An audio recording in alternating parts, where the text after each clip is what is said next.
Assalamualaikum students, I hope you all are fine. Today we are going to discuss our another very important topic, that is hydrides. Previously we have discussed about halides, that what are halides, definition of halides and trends of halides in periodic table. So we are going to discuss the topic of hydrides. If you see the definition of hydrides, so the definition of hydride is resembles with the definition of halides, but the difference is hydrogen and halogen.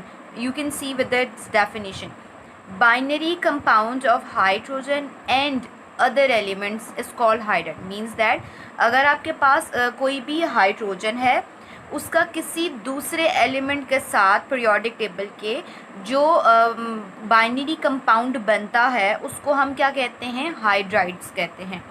हमारे पास जो hydrides बनते हैं, अब हमारे पास hydride according to the nature of bonding देखा जाए तो जितने भी हाइड्राइड्स हैं इनको हम 3 पोर्शंस में क्लासिफाई करते हैं. Number 1 is called as ionic, number 2 is called intermediate and the third one is called as covalent hydrides. तो सबसे पहले हम जो हैं वन बाय वन करके डिस्कस करते हैं. सबसे पहले हम देख लेते हैं आयोनिक हैलाइड्स. देखिए, जो आयोनिक हैलाइड्स होते हैं इनको डिस्कस करने के लिए मैं आपको बताती चलूँ. जो group number first A and जो सेकंड ए के जो एलिमेंट यानी कि alkali metals and alkaline earth metals जो हैं, इन दोनों के एलिमेंट जब किसी हाइड्रोजन के साथ जो बाइनरी कंपाउंड बनाते हैं, हम उसको क्या कह देते हैं? आयोनिक हाइड्राइड्स कहते हैं. अब जो आयोनिक हाइड्राइड्स बनेंगे, इनमें मोस्टली इनका स्ट्रक्चर क्रिस्टलाइन स्ट्रक्चर होता है. और कल भी हमने डिस्कस किया था कि जिन क्रिस्टलाइन स्ट्रक्चर्स होते हैं ये 3 डायमेंशनल होते हैं. इनको जो है तोड़ना मुश्किल होता है, इसी वजह से इनका मेल्टिंग एंड बॉइलिंग पॉइंट भी हाई होता है. ये नाम से ही जाहिर होता है कि जो आयोनिक हाइड्राइड्स होंगे इनके अंदर जो बॉन्डिंग होगी वो कौन सी होगी? आयोनिक होगी. तो अब हम ये देख लेते हैं कैसे. फॉर एग्ज़ाम्पल आपके पास एक एग्ज़ाम्पल हम ले लेते हैं सोडियम हाइड्राइड की. ठीक है, हमारे पास हाइड्रोजन का इंशाल्लाह आप आगे ही टॉपिक में पढ़ेंगे कि पिक्यूलियर बिहेवियर हाइड्रोजन का है. मतलब पिक्यूलियर बिहेवियर का मतलब है कि हाइड्रोजन की जो पोजीशन पीरियोडिक टेबल में है वो थी कि भी इसकी प्रॉपर्टीज़ कभी अल्कली मेटल से मिलती थी, कभी कार्बन फैमिली से, कभी हैलोजन फैमिली से, इनसे मैच करती थी. अब क्या हुआ कि हम इसका थोड़ा सा हाइड्रोजन का देख लेते हैं. देखिए, हाइड्रोजन जो है इसके अंदर प्रोटॉन आपके पास कितना है? 1 है. तो आपके पास इसके आउटर मोस्ट शेल में कितने इलेक्ट्रॉन्स हैं? 1 है. According to the rule of bonding, hydrogen have ability to gain 2 electrons to complete its outermost shell. ठीक है, यानी कि आपके पास जो हाइड्रोजन एंड जो हाइड्रोजन इसके अलावा जो हीलियम आपके पास हैं, ये दोनों आपके पास किस रूल को फॉलो करते हैं? डबलेट. अब हाइड्रोजन जो है इसके आउटर मोस्ट शेल में कितने इलेक्ट्रॉन्स है? 1 है. आउटर मोस्ट शेल कंप्लीट करने के लिए या तो ये एक इलेक्ट्रॉन दे देगा, अगर ये एक इलेक्ट्रॉन दे देगा तो क्या बन जाएगा? H+. या तो एक इलेक्ट्रॉन जो है वो गेन करेगा तो क्या बन जाएगा? H-. ठीक है, अब इस केस में देखो कि सोडियम जो है इसके आउटर मोस्ट शेल में कितने इलेक्ट्रॉन्स होते हैं? 1 इलेक्ट्रॉन मौजूद होता है. जबकि हाइड्रोजन के आउटर मोस्ट शेल में भी कितने इलेक्ट्रॉन्स है? 1 है. इसको आउटर मोस्ट शेल कंप्लीट करने के लिए एक इलेक्ट्रॉन रिक्वायर्ड है और सोडियम को कितने इलेक्ट्रॉन्स रिक्वायर्ड हैं? 7. तो 7 तो इसको कोई नहीं देगा. ठीक है, 7 तो इसको कोई नहीं देगा. जबकि जो हाइड्रोजन है वो ये सोडियम अपना 1 इलेक्ट्रॉन कंप्लीटली इस हाइड्रोजन को ट्रांसफ़र कर देगा. तो according to the definition of ionic bond कि complete transfer of electron from 1 atom to another atom is called as the ionic bonding. तो यहाँ पर जो सोडियम हाइड्राइड हुआ इसके बीच में जो बॉन्डिंग होगी वो कौन सी होगी? आयोनिक. और ऐसे हाइड्राइड्स आपके पास क्या कहलाते हैं? Ionic hydride. अगर हम ये तो हमने सोडियम ले लिया, कौन से ग्रुप से ले लिया? अल्कली मेटल से ले लिया. अब हम एक एग्जांपल ले लेते हैं अल्कलाइन अर्थ मेटल से.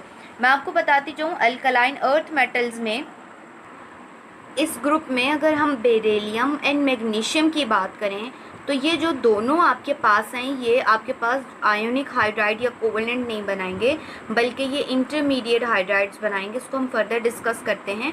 हमारे पास इसमें एग्जांपल ले लेते हैं कैल्शियम हाइड्राइड की ले लेते हैं. हम ये देखते हैं कि इसके अंदर आयोनिक हाइड्राइड बनता है कि. देखिए, हमारे पास फॉर एग्जांपल है कैल्शियम की वैलेंसी होती है +2. ठीक है, हमारे पास एक आ रहा है, ये आ रहा है आपके पास CaH2, ठीक है। अकॉर्डिंग टू द रूल क्या है कि कैल्शियम की वैलेंसी +2, हाइड्रोजन की यहाँ पर -1 है, तो इसकी वैलेंसी इधर और इसकी वैलेंसी इधर आ जाती है, तो CaH2। तो इसका अगर हम स्ट्रक्चर देख लें तो कैल्शियम आपके पास है ये, ठीक है। आउटर मोशन में कितने इलेक्ट्रॉन्स मौजूद हैं? 2 इलेक्ट्रॉन्स हैं। एक हाइड्रोजन यहाँ पर आ गया तो एक हाइड्रोजन इधर आ गया। हर हाइड्रोजन के आउटर मोशन में एक electron. According to the doublet rule, it have to this hydrogen have to complete out its outer motion and it has to gain 1 electron. So ये कैल्शियम क्या करेगा, अपना एक इलेक्ट्रॉन इसको कम्प्लीटली दे देगा और अपना ये वाला इलेक्ट्रॉन इसको कम्प्लीटली दे देगा, जिसके रिजल्टेंट में कंप्लीट ट्रांसफरेंस ऑफ इलेक्ट्रॉन हो जाएगी। तो जो बॉन्ड इनके बीच में बनेगा वो ionic, and this compound is called as a calcium hydride which is ionic hydride.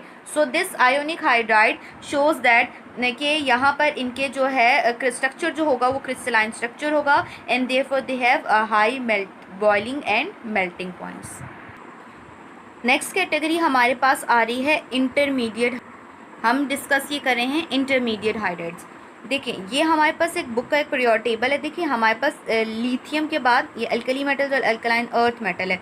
अब आपके पास क्या है कि ये जो अल्कलाइन अर्थ मेटल में मैंने अभी थोड़ी देर पहले कहा कि बेरिलियम, मैग्नीशियम और ग्रुप नंबर जो सेकंड बी आपके पास जो ट्रांजिशन एलिमेंट इनका जिंक और कैडमियम है। और इसके अलावा आपके पास जो हैं ये वाले जो ग्रुप्स होते हैं इनके जो हाइड्राइड्स बनते हैं उनको हम इंटरमीडिएट हाइड्राइड्स कहलाते हैं। अब what are the intermediate hydrides? Because intermediate का मतलब होता है यहाँ पर बीच, यानी कि इसका मतलब है कि their property is intermediate between ionic hydrides and covalent hydride. Therefore these elements show intermediate hydrides, and therefore their structure is mainly polymeric structure or chain structure or layered structure. बस आपने अपने MCQs के तौर पे prepare करना है। आप ECAT MCAT के लिए भी अगर ये जहन में रखें तो ये क्वेश्चन लाजमी इस तरह से आ जाता है कि जो इंटरमीडिएट हाइड्राइड्स कौन कौन से होते हैं, तो आप इनको इनके नाम लर्न करके रखिएगा। तो ये बोर्ड में भी आ सकते हैं और बाकी टेस्टों के अंदर भी आ सकते हैं। नेक्स्ट में जो हम डिटेल में डिस्कस करेंगे वो हमारे पास है कोवेलेंट हाइड्राइड्स।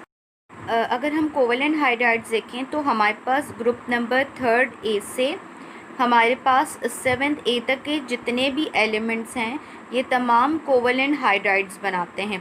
अब ये कोवेलेंट हाइड्राइड्स तो बनाते हैं, इनके अंदर बॉन्डिंग कौन सी होगी? अकॉर्डिंग टू द नेम देखेंगे कोवेलेंट हाइड्राइड्स, यानी कि आपके पास बॉन्डिंग कौन सी होगी? कोवेलेंट बॉन्डिंग होगी। अगर हम ये देखें कि अगर हमने आगे फर्दर मूव करना है बेरिलियम से यहाँ, यानी कि लेफ़्ट से right and top to bottom हम इनके चेक करेंगे कि क्या। सबसे पहले देखेंगे कि ये जो हैं इनका मेल्टिंग एंड बॉइलिंग पॉइंट क्या है अकॉर्डिंग टू बॉन्डिंग के हिसाब से। ये बात ज़हन में रखिएगा कि हम ग्रुप नंबर 3rd A से हम लोग जा रहे हैं 7th A तक। मोस्टली एलिमेंट्स इसमें कौन से हैं? आपके पास नॉन मेटल्स हैं, ठीक है। आपके पास सबसे कोवेलेंट हाइड्राइड्स वो होंगे कि जो ज़्यादातर कौन से एलिमेंट्स इंक्लूड करेंगे? Non metals. अगर हम यहाँ पर देख लें तो जितने भी कोवेलेंट हाइड्राइड्स होते हैं वो ज़्यादातर एलिमेंट्स कौन से होंगे? आपके पास नॉन मेटल, यानी कि हाइड्रोजन किसी नॉन मेटल के साथ कंबाइन होगा। और जितने भी कोवेलेंट हाइड्राइड्स बनते हैं ये ज़्यादातर ये वाले जो हाइड्राइड्स होते हैं ये non conductor of heat and electricity होते हैं, क्योंकि कोवेलेंट हाइड्राइड जो बनते हैं इनमें बॉन्डिंग जो है फ्री इलेक्ट्रॉन्स अवेलेबल नहीं होते। तो इसी वजह से ये जो है कौन से होंगे? ये होंगे कोवेलेंट हाइड्राइड्स। हमारे पास क्या है कि जो कोवेलेंट हाइड्राइड्स होते हैं अगर इनमें बॉन्ड एनर्जी जो होती है, ठीक है, वो 2 चीज़ों पे डिपेंड करती है। एक तो साइज़ पे, एक इलेक्ट्रोनेगेटिविटी पे। देखिए अगर किसी भी एलिमेंट का साइज़ छोटा और इलेक्ट्रोनेगेटिविटी ज़्यादा है, for example fluorine, hydrogen fluoride की एग्जांपल ले लें, तो इनके बीच में बॉन्ड स्ट्रॉन्ग बनेगा और बॉन्ड एनर्जी भी उतनी ही ज़्यादा चाहिए। तो इसी वजह से इनके बॉन्ड तोड़ने के लिए भी एनर्जी ज़्यादा रिक्वायर्ड होती है। अगर हम पीरियोडिक टेबल में, यानी कि अगर हम नॉन मेटल्स की कैटेगरी में लेफ़्ट से राइट की तरफ मूव करते हैं तो moving from left to right the stability increases. क्यों इंक्रीज हो जाती है? क्योंकि लेफ़्ट टू राइट जाएंगे इलेक्ट्रोनेगेटिविटी का डिफरेंस ज़्यादा हो जाएगा, शेयर इलेक्ट्रॉन्स को खींचने की ज़्यादा टेंडेंसी होगी, तो बॉन्ड स्ट्रॉन्ग होता होगा तो स्टेबिलिटी भी ज़्यादा होगी। मगर अगर हम टॉप टू बॉटम देखेंगे तो स्टेबिलिटी डिक्रीज इस वजह से होगी क्योंकि साइज ज़्यादा होने की वजह से, और दूसरा इलेक्ट्रोनेगेटिविटी कम होने की वजह से जो एलिमेंट्स होते हैं वो हाइड्रोजन को स्ट्रांगली अट्रैक्ट नहीं कर पाते, जिसकी वजह से जो है स्टेबिलिटी जो है वो डिक्रीज़ हो जाती है फ्रॉम टॉप टू बॉटम। ये जो अभी मैं आपके साथ डिस्कस करने जा रही हूँ, अगर यह आपको चीज़ समझ में आ जाती है तो आपका जो पूरा जो हाइड्राइड्स का टॉपिक है वो समझ में आ जाएगा। ये बुक से थोड़ा सा हटकर मैं आपके साथ एक्सप्लेन कर रही हूँ। देखिए, हम जा रहे हैं फ्रॉम लेफ़्ट टू राइट की तरफ जा रहे हैं, बेरिलियम हाइड्राइड से हाइड्रोजन फ्लोराइड तक जा रहे हैं। ये जो स्क्वायर ब्रैकेट्स में मैंने लिखा हुआ है कि यहाँ पर मैंने इलेक्ट्रोनेगेटिविटी के डिफरेंस लिखे हुए हैं। अब देखिए, आपके पास बोरोन हाइड्राइड है 0.3, CH4 का है 0.45, NH3 का है 0.94, वाटर का आपके पास है 1.34 और हाइड्रोजन फ्लोराइड का कितना था 1.9। यानी कि लेफ्ट से राइट की तरफ जा रहे हैं तो इलेक्ट्रोनेगेटिविटी का डिफरेंस ज़्यादा होता जा रहा है। ठीक है, अगर प्रीवियस टॉपिक वाला याद हो कि अगर इलेक्ट्रोनेगेटिविटी का डिफरेंस ज़्यादा हो रहा है तो इसका मतलब क्या हुआ कि आपके पास जो बॉन्ड बनेगा वो पोलर बनेगा। इसका मतलब क्या हुआ कि यहाँ पर बॉन्ड कौन सा बनेगा, पोलर बनेगा। देखिए, हाइड्रोजन फ्लोराइड में इलेक्ट्रोनेगेटिविटी का डिफरेंस 1.8 से ज़्यादा है। इसका मतलब क्या हुआ कि जो बॉन्डिंग होगी, हाइड्रोजन कोवेलेंट बॉन्डिंग जो होगी वो ज़्यादा स्ट्रॉन्ग होगी हाइड्रोजन फ्लोराइड में as compare to the remaining previous elements. ठीक है, तो आपके पास जो हाइड्रोजन फ्लोराइड में इसकी इलेक्ट्रोनेगेटिविटी का डिफरेंस 1.8 से ज़्यादा है, तो ऐसे कोवेलेंट हाइड्राइड ज़्यादातर स्टेबल होते हैं जैसे कि हाइड्रोजन फ्लोराइड। अब हम एक एग्जांपल देख लेते हैं कि कोवेलेंट हाइड्राइड्स कैसे बनते हैं। ठीक है, फॉर एग्जांपल हमारे पास एक एग्जांपल आती है हाइड्रोजन फ्लोराइड की। अब देखिए, फ्लोरीन के आउटर मोस्ट शेल में कितने इलेक्ट्रॉन्स होते हैं, you know that is 7 electrons into the outermost shell. और जो हाइड्रोजन होता है इसके आउटर मोस्ट शेल में 1 इलेक्ट्रॉन होता है। अब ये फ्लोरीन क्या करता है, चूँकि ये फ्लोरीन जो है ये आपके पास ज़्यादा इलेक्ट्रोनेगेटिव एलिमेंट है। ठीक है, अब ये क्या करेगा, ये हाइड्रोजन से शेयर पेयर ऑफ इलेक्ट्रॉन को अपनी तरफ ज़्यादा स्ट्रांगली अट्रैक्ट करने की कोशिश करेगा। ठीक है, अब क्या है कि हाइड्रोजन को आउटर मोस्ट शेल कंप्लीट करने के लिए 1 चाहिए इलेक्ट्रॉन, जो फ्लोरीन इसको देगा, और फ्लोरीन को अपना आउटर मोस्ट शेल कंप्लीट करने के लिए भी 1 इलेक्ट्रॉन चाहिए। तो इनके बीच में जो शेयरिंग हो रही है वो कौन सी होगी, आपके पास म्यूचुअल शेयरिंग हो जाएगी। अब वो म्यूचुअल शेयरिंग कौन सी कहलाती है, कोवेलेंट बॉन्डिंग कहलाती है। अब अगर आप इसमें देखें, बॉन्ड तो बना कोवेलेंट, ठीक है, मगर इन दोनों के बीच में इलेक्ट्रोनेगेटिविटी का डिफरेंस आपके पास कितना है, कितना आपके पास है 1.9 है। इसका मतलब है कि इलेक्ट्रोनेगेटिविटी का डिफरेंस ज़्यादा है। तो when there is some kind of a electronegativity difference, इसका मतलब है कि जो बॉन्ड आपके पास बनेगा वो आपके पास कोवेलेंट तो बनेगा ही, मगर कौन सा बनेगा, पोलर कोवेलेंट बॉन्ड बनेगा। समझ आ गई? यहाँ तक तो हम लोगों ने डिस्कस कर लिया कि लेफ़्ट से राइट की तरफ जा रहे हैं, इलेक्ट्रोनेगेटिविटी का डिफरेंस ज़्यादा हो रहा है। इलेक्ट्रोनेगेटिविटी का डिफरेंस अब ज़्यादा होगा, बॉन्ड ज़्यादा पोलर हो जाएगा। इसी वजह से अगर हम देखें इन दोनों के मुकाबले में देखें, नाइट्रोजन से ऑनवर्ड्स देखें तो इलेक्ट्रोनेगेटिविटी का डिफरेंस ज़्यादा हो रहा है। अब NH3, अमोनिया, वाटर और जो हाइड्रोजन फ्लोराइड होते हैं ये हाईली पोलर होते हैं, because they have some electronegativity charges greater than BH3 and CH4। तो अगर हाई इलेक्ट्रोनेगेटिविटी, अगर ये हाई पोलर हैं तो इसका मतलब क्या हुआ कि हाई पोलैरिटी की वजह से ये किसके लिए रिस्पॉन्सिबल होते हैं, हाइड्रोजन, ये NH3, वाटर, NH जो हाइड्रोजन फ्लोराइड है, इनमें जो बॉन्डिंग होती है वो कौन सी होती है, हाइड्रोजन बॉन्डिंग होती है। ये अगर आपको जहन में अगर आप रिकॉल करें कि तो हम जब फर्स्ट ईयर में थे तो हमने एक जगह हाइड्रोजन फ्लोराइड, वाटर और NH3 की हमने बॉन्डिंग भी डिस्कस की थी, कि जिसमें हमने ये क्लियरली डिस्कशन की थी कि इनके बीच में जो बॉन्डिंग होती है वो कौन सी होती है, हाइड्रोजन बॉन्डिंग होती है। अब प्रीवियसली मैं टॉपिक में यहाँ पर बताऊँ, देखिए हाइड्रोजन के ऊपर जो है, हाइड्रोजन के ऊपर यहाँ पर स्लाइड स्लाइटली पॉजिटिव चार्ज आएगा और फ्लोरीन के ऊपर नेगेटिव चार्ज आएगा। क्यों? क्योंकि फ्लोरीन जो है इलेक्ट्रोनेगेटिव एलिमेंट है, तो वो उससे इलेक्ट्रॉन ज़्यादा खींचने की कोशिश करेगा। Therefore it has a partial positive and it has a partial negative charge on it. अगर हम पीरियोडिक टेबल में टॉप टू बॉटम मूव करते हैं तो देखिए इलेक्ट्रोनेगेटिविटी का डिफरेंस कम होना शुरू हो जाता है।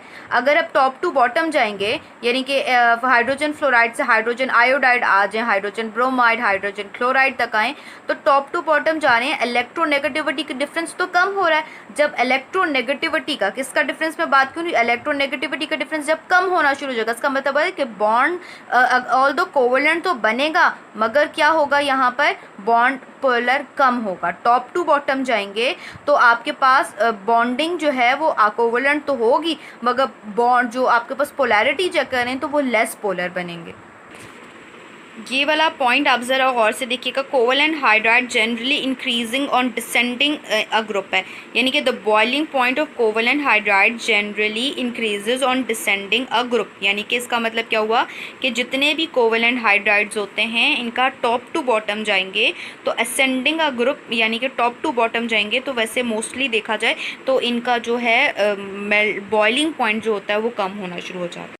के अंदर आप क्लियरली देख सकते हैं इनके मेल्टिंग एंड बॉइलिंग पॉइंट्स के लिए ये वाला जो बॉक्स आप लोगों ने है इसको एमसीक्यूज़ के लिए लाजमी प्रिपेयर करना है, क्योंकि इसमें बोर्ड में और ई कैट और एम कैट में लाजमी शॉर्ट क्वेश्चन एमसीक्यूज़ जो हैं वो आते हैं।